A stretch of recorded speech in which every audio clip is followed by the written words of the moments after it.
দর্শক, আওয়ামী লীগের নিষিদ্ধকরণের দাবিতে এনসিপির সাথে সংগতি জানিয়ে এই মুহূর্তে ইসলামী আন্দোলন বাংলাদেশ এবং সেই সাথে হেফাজতে ইসলাম বাংলাদেশের কেন্দ্রীয় নেতৃবৃন্দ কিন্তু এখন প্রধান উপদেষ্টার বাসভবনের সামনে অবস্থান কর্মসূচি পালন করছে এবং তাদের বিভিন্ন স্লোগানের মধ্য দিয়ে তারা আওয়ামী লীগের নিষিদ্ধকরণের দাবি জানাচ্ছে।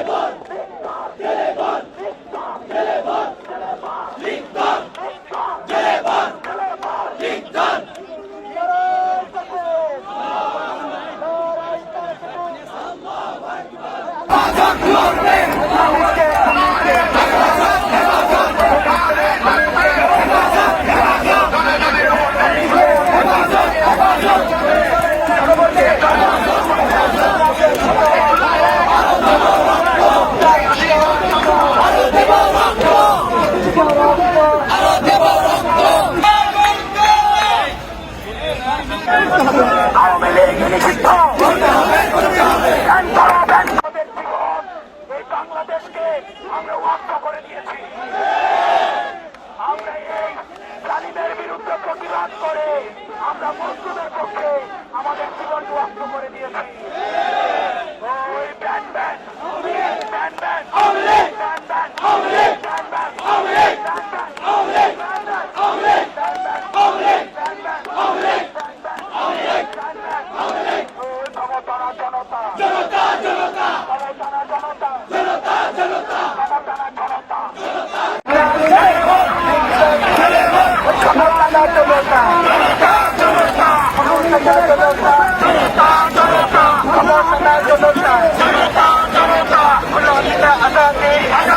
গত 16 বছর ফ্যাসিস্ট সরকার স্বৈরাচার হাসিনা যে জুলুম নির্যাতন হত্যাকাণ্ড চালিয়েছে, বিশেষ করে বিডিআর হত্যাকাণ্ড, 2013 সালে 7 বছরের হত্যাকাণ্ড এবং 2021 সালে মধ্যবিরোধী হত্যাকাণ্ড হেফাজতে বাংলাদেশের এবং সর্বশেষ 5 আগস্টে জুলাই গণঅভ্যুত্থান হত্যাকাণ্ড, এত কিছু হওয়ার পরও, এত জেল জুলুম হওয়ার পরও আজ 9 মাস পার হয়ে গেল, অথচ স্বৈরাচারী সরকার সে আওয়ামী লীগের দল এখন নিষিদ্ধ হয় নাই।